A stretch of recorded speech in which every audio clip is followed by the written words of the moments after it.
लवकर घरी या म्हटलं म्हणून तो फोनवरच ओरडायला लागला. मी येईपर्यंत जागी राहा, गरम चपात्या कर, मी गार जेवण खाणार नाही.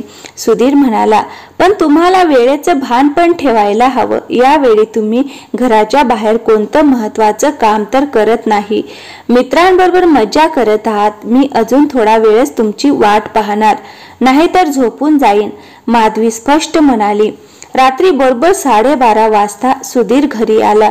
फ्लॅट होता त्यामुळे भीतीचं कारण नव्हतं. 24 तास सिक्युरिटी होती, त्यामुळे माधवीने मेन गेट आतून लॉक केलं नव्हतं. सुधीर दरवाजा उघडून आतमध्ये आला. डायनिंग टेबलवर झाकून ठेवलेलं जेवणाचं ताट पाहून जोरात ओरडला, माधवी, उचल हे तुझं जेवण आणि परत गरम करून घेऊन ये. त्याच्या आवाजाने माधवीला जाग आली नाही, पण सुधीरची आई त्यांच्या रूम मधून बाहेर येऊन म्हणाली, ती केव्हाच झोपली आहे, इकडे आण ताट, मी जेवण गरम करून घेऊन येते. सुनबाईला तर तुझी काळजीच नाही, नवऱ्याने जेवण खाल्लं की नाही खाल्लं, पण ही महाराणी खाऊन पिऊन मस्त आरामात झोपली आहे.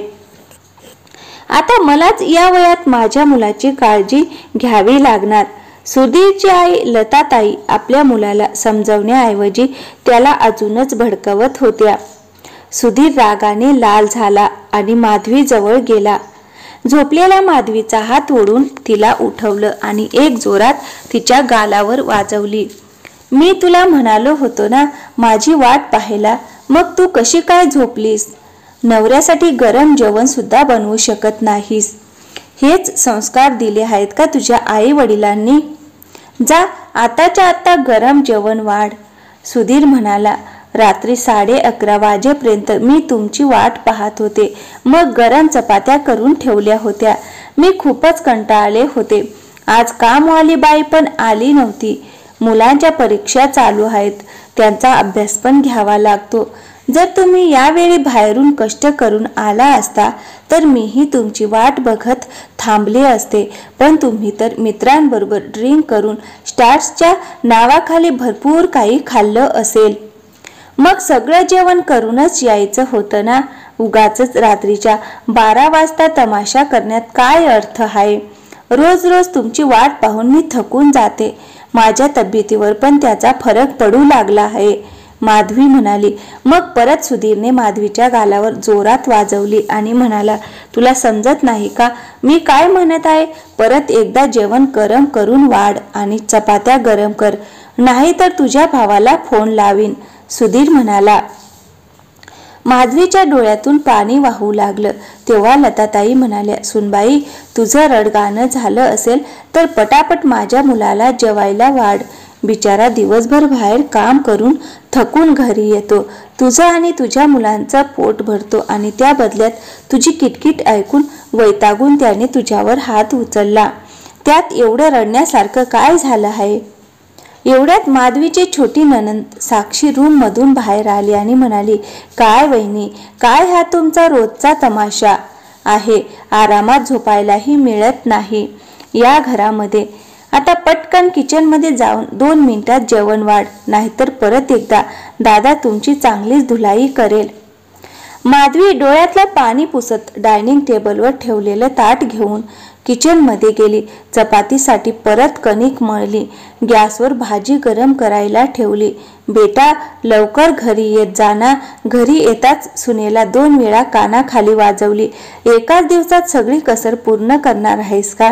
जर सुनबाईने आपल्या माहेरी सांगितलं तर ही सगळं सोडून तिच्या माहेरी निघून जाईल. तुझ्या बहिणीचं अजून लग्न व्हायचं आहे. अशा गोष्टी वाऱ्यासारख्या पसरतात, लताताई म्हणाल्या. ज्यांनी पहिल्यांदा आग लावली त्याच आता आग विझवण्याचा प्रयत्न करत होत्या.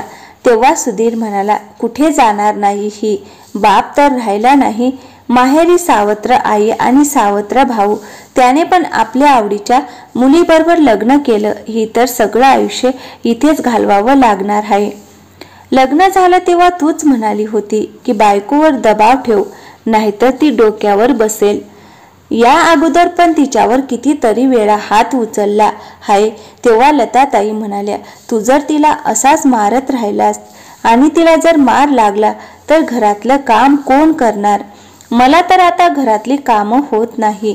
जेव्हापासून हिची वहिनी आली आहे तेव्हापासून आठवड्यातून 1-2 वेळा तिच्या माहेरवरून फोन येतो.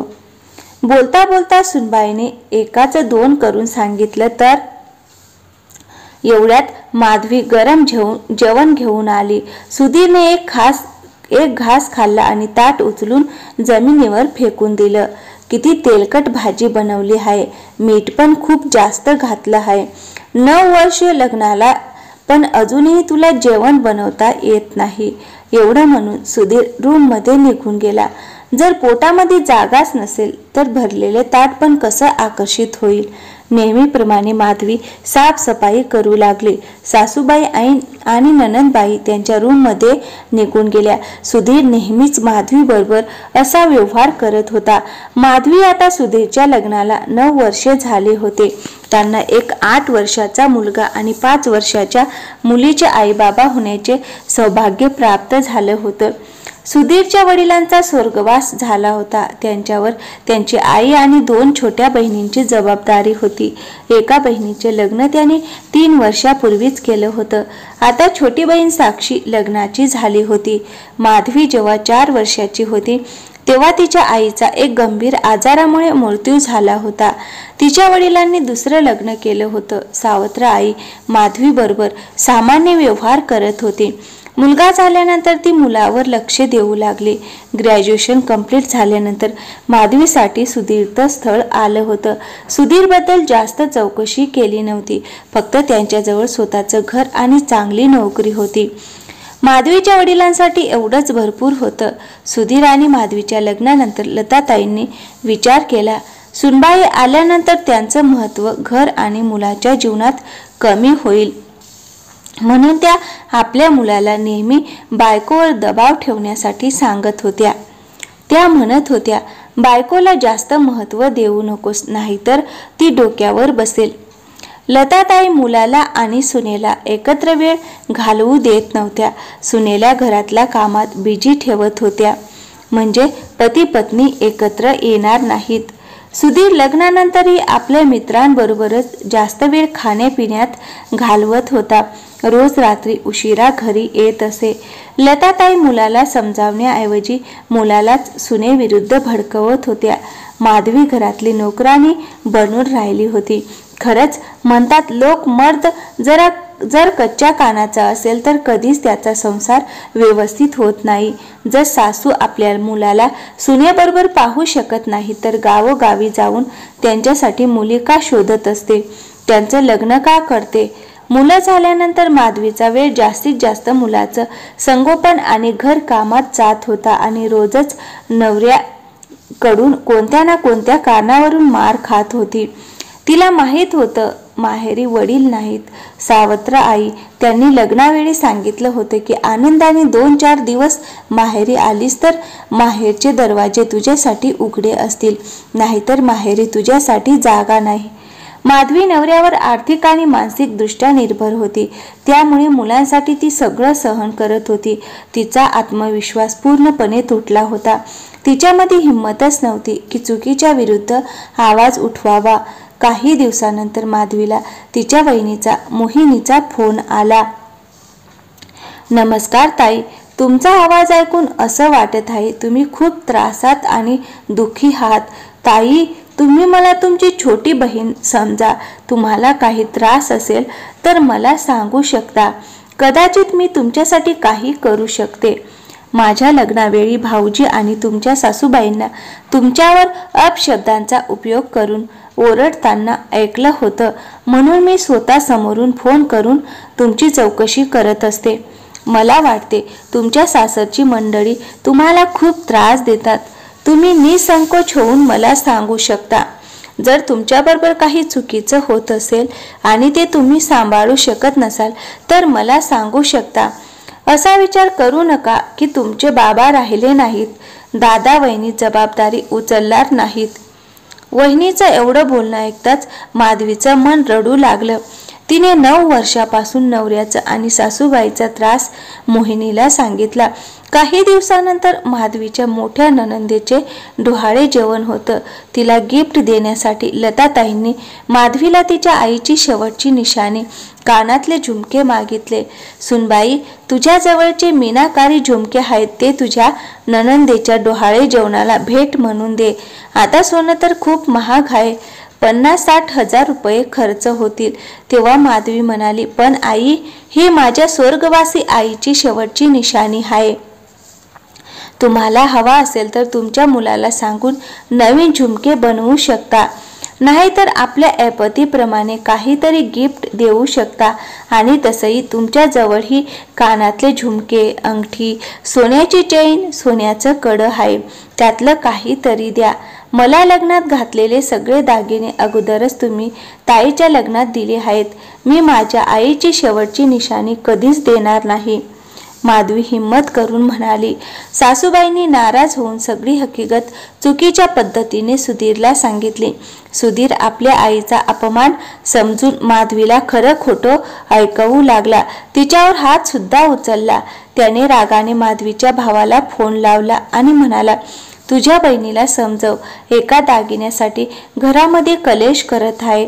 दुसऱ्या दिवशी घरी माधवीचे दादा आणि वहिनी येतात. भाऊजी, तुम्हाला असं वाटत असेल की आम्ही चुकीच्या गोष्टीला पाठिंबा देईन, पण हे चुकीचं आहे. तुम्हाला माधवी ताईवर हात उचलण्याचा अधिकार नाही. ती तुमच्यासाठी आणि तुमच्या कुटुंबासाठी काय करत नाही, त्या बदल्यात तिला काय मिळालं? टोमणे गुदमरलेलं आयुष्य. तुम्ही तुमच्या बायकोचं सुख तुमच्या आईच्या हातामध्ये गहाण ठेवलं आहे. ताईने कधीच आम्हाला काही सांगितलं नाही, पण मी जेव्हा तिला विचारलं तेव्हा तिने मला सगळं काही सांगितलं आहे. जर इथून पुढे कधी ताईवर हात उचलला तर आम्ही तुमच्या विरुद्ध घरेलू हिंसा म्हणून केस करू. आम्हाला आमच्या ताईचा संसार मोडायचा नाही, पण तुम्ही लोक हद्द विसरला तर ताईसाठी आमच्या मनामध्ये आणि घरामध्ये जागा आहे. असा विचार करू नका की ताई बेवारस किंवा अनाथ आहे.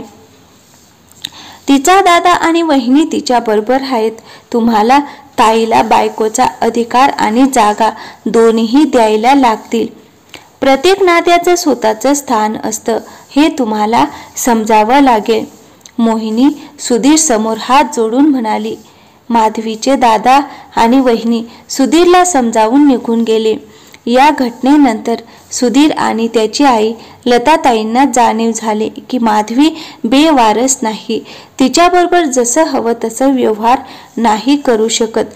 जर ही गोष्ट सगळ्यांना समजली तर समाजामध्ये बदनामी होईल. मुलीच्या लग्नाला पण त्रास होऊ शकतो. सुधीरचा संसार मोडू शकतो. त्यानंतर सुधीर स्वतःवर कंट्रोल ठेवू लागला. आता तो बायकोवर हात उचलताना 4 वेळा विचार करत होता. मित्रांनो, जर मुलीला सासरी त्रास होत असेल तर माहेरच्या लोकांनी ढाल बनून तिच्याबरोबर उभं राहायला हवं. सासरच्या लोकांना समजवायला हवं. कायद्याची मदत पण घ्यायला हवी. आपल्या मुलींना चुकीच्या विरुद्ध आवाज उठवायला नक्कीच शिकवा. तर मित्रांनो, कशी वाटली आजची कथा? आवडली असेल तर व्हिडिओला एक लाईक करा आणि चॅनलला सबस्क्राईब नक्की करा. थँक्यू. धन्यवाद.